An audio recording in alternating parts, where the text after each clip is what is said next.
नमस्कार, स्वागत है आप सभी का हमारे चैनल में। आप सब जुड़ चुके हैं न्यूज़ टाइम के साथ। अगर बात की जाए, लगातार आजकल जो छोटे छोटे बच्चे हैं उनकी आंखों के नंबर लगातार बढ़ रहे हैं। छोटी छोटी आंखों में लगातार जो लोग होते हैं उनकी आंखों में बड़ी बड़ी दिक्कतें आ जाती हैं। आंखें ही एक आदमी का ऐसा अंग होती हैं जिनके बगैर मनुष्य है अपना जीवन बिल्कुल भी किसी प्रकार से यापन नहीं कर सकता। तो हमारे साथ सिरसा के डॉक्टर विवेक गगनेजा जी हैं, उनसे खास बातचीत करेंगी आंखों को लेकर। हमें किस किस प्रकार की बीमारियां होती हैं और उन बीमारियों से किस प्रकार छुटकारा पाया जा सकता है। आंखें जीवन का महत्वपूर्ण अंग है। इसके बिना हमारा जीवित रहना बड़ा मुश्किल है। आंखों के बिना अगर एक ब्लाइंड पर्सन का रहना बहुत ही मुश्किल काम है, क्योंकि अपना नित्य कर्म के लिए बाथरूम जाना है या कुछ भी खाना है तो आंखों की हमेशा ज़रूरत पड़ती है। बाकी नेचर में जितने रंग हैं उन रंग को देखने के लिए आंखें ही चाहिए। चाहे वो ग्रीन रंग है पौधों का, चाहे वो बादल का रंग है, चाहे वो मौसम का आनंद है, तो भी आदमी ले पाता है जब तक उसकी आंखें हैं। नहीं तो उसकी ज़िंदगी में सब कुछ अंधेरा ही अंधेरा है। अगर मौसम के अनुसार बात की जाए, लगातार अब मौसम परिवर्तन भी हो रहा है। मौसम परिवर्तन के अनुसार क्या क्या बीमारियां हैं देखने को मिल रही हैं जी? मौसम परिवर्तन के अनुसार एलर्जी हो जाती है। एलर्जी कंजक्टिवाइटिस काफ़ी ज़्यादा चलता है। तो एलर्जी के कारण आँखों में दुखना आ जाती हैं, आँखों में दर्द, लाली आना हो जाता है। उसके लिए आँखों को साफ रखना चाहिए। गुनगुने पानी से आँखों को साफ धोना चाहिए। आँखों में ज़ोर से छींटे नहीं मारने चाहिए कभी भी। और आप ठंडे पानी से आँखों को गुनगुने पानी से धोइए, बस यही आपने करना है। ये सबसे महत्वपूर्ण है। तो सर, इसका मेन कारण क्या है? क्या मौसम परिवर्तन ही इसका मुख्य कारण है या फिर कुछ और कारण है जी? नहीं, और भी बहुत से कारण आजकल हो रहे हैं। लोग सारा दिन मोबाइल का काम करते रहते हैं, जिसके कारण आंखों में ड्राइनेस आ जाती है।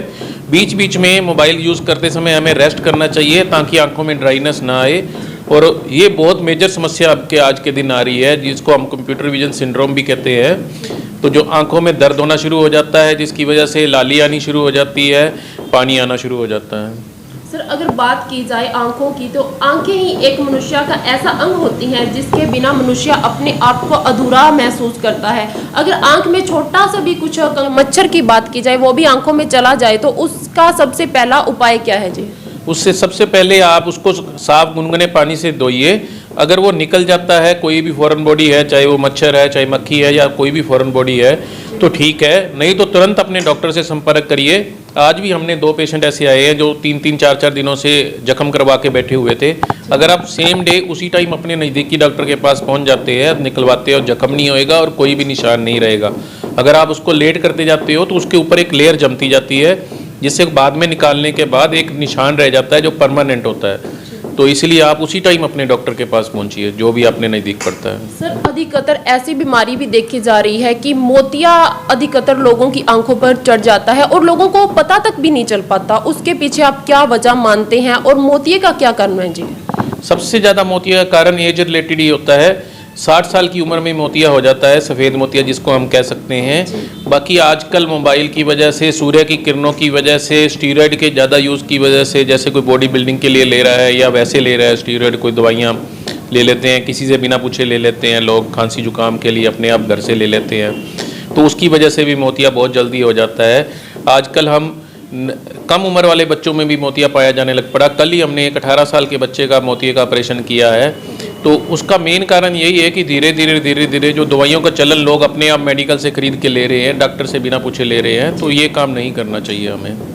तो इससे सर बचाव का घरेलू नुस्खा हो जिसको अपनाकर आंखों को साफ सुथरा रखें। आंखों को जब सीधा सूर्य की किरणों के पास ना जाएं, आप अपना गोगल्स वगैरह लगा के जाएं। अगर सीधा जो सन गेजिंग डायरेक्ट है वो नहीं करनी है हमें किसी ने भी, रूटीन में भी। ये नहीं कि सूर्य ग्रहण लगा या चंद्र ग्रहण लगा तब नहीं देखना। रूटीन में भी सूर्य में काफ़ी ज़्यादा रेज निकल रही होती हैं, तो हमने डायरेक्ट सन गेजिंग नहीं करनी। अपना चश्मा लगा के रखो, गोगल्स वगैरह लगाओ और आंखों को साफ रखो, गुनगुने पानी से धोते रहिए।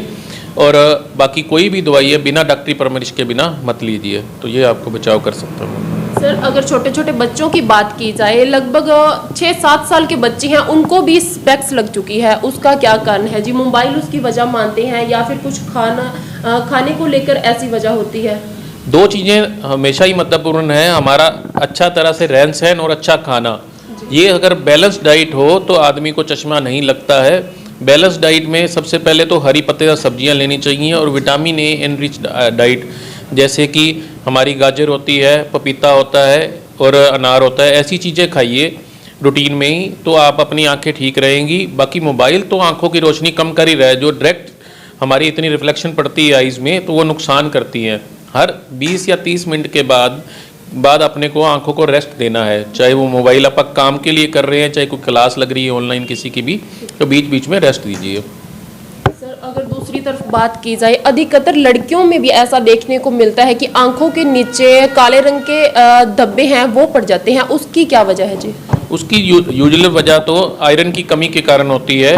क्या होता है कि लेडीज़ में आयरन की कमी यूजुअली होती है ब्लड की कमी की वजह से, तो अपना हरी पत्तेदार सब्जियां खाइए और आयरन का मात्रा पूरी करते रहिए। आयरन की टेबलेट आप अपने नज़दीकी सरकारी अस्पताल में फ्री मिल जाती है, और बाकी आप हमारे हॉस्पिटल में भी आओगे तो आयरन की टेबलेट काफ़ी सस्ती होती है, कोई बहुत ज़्यादा महंगा उपचार नहीं है इसका। आप अपना आयरन पूरा करिए और खाने में अच्छी चीज़ें लीजिए। सूखी सब्जी को लोहे की कढ़ाई में बनाइए ताकि वो उसमें आयरन कुछ ना कुछ अंदर पौष्टिक चला जाता है। बाकी हरी सब्जी में सबसे ज़्यादा आयरन होता है, तो ऐसी चीज़ें खाएंगे तो काफ़ी अच्छा फ़ायदा बन रहेगा। अगर लड़कियों की बात की जाए तो लड़कियां अक्सर सुंदर दिखने के लिए अपनी आंखों में लेंस वगैरह हैं वो भी डाल लेती हैं, तो क्या लगता है लेंस से आंखों के जो मतलब प्राकृतिक देन है एक ईश्वर की, आंखों पर कोई साइड इफेक्ट भी इसका पड़ता है जी?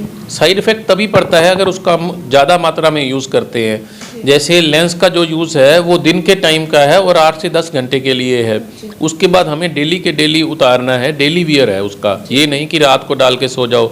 अब कई लोग आते हैं हमारे पास 3-3 दिन लेंस से उतारा ही नहीं उन्होंने, तो उन्हीं की आंखें ख़राब होती है। कल रात को 7 बजे फ़ोन आया मेरे को कि वो लेंस 3 दिनों से उन्होंने डाला ही हुआ है अंदर, अब निकल ही नहीं रहा, तो इमरजेंसी में आके हमने उसको निकाला। तो इसीलिए प्रॉब्लम यही है कि जो हम यूज़ करते हैं चीज़ को, उसको उसी हिसाब से यूज़ करें कि जितना हमें ज़रूरत है, ना कि एक्स्ट्रा यूज़ करें। तो उसको 8-10 घंटे बाद उतारिए, साफ़ उसका जो सोल्यूशन होता है उसी में डाल के रखिए, डेली सोल्यूशन को साफ़ करिए और साफ़ हाथों से ही लेंस लगाइए, कुछ भी नहीं होगा। तो ये थे हमारे साथ डॉक्टर विवेक गगनेचा हैं, जिन्होंने सारा आंखों को लेकर एक पूरी तरह से विचार विमर्श है। उन्होंने बताया किस प्रकार से आंखों में अगर कोई चीज़ चली जाती है उससे क्या उपचार हैं, उससे कैसे बचा जा सकता है जिससे आंखों में किसी भी प्रकार का नुकसान न हो।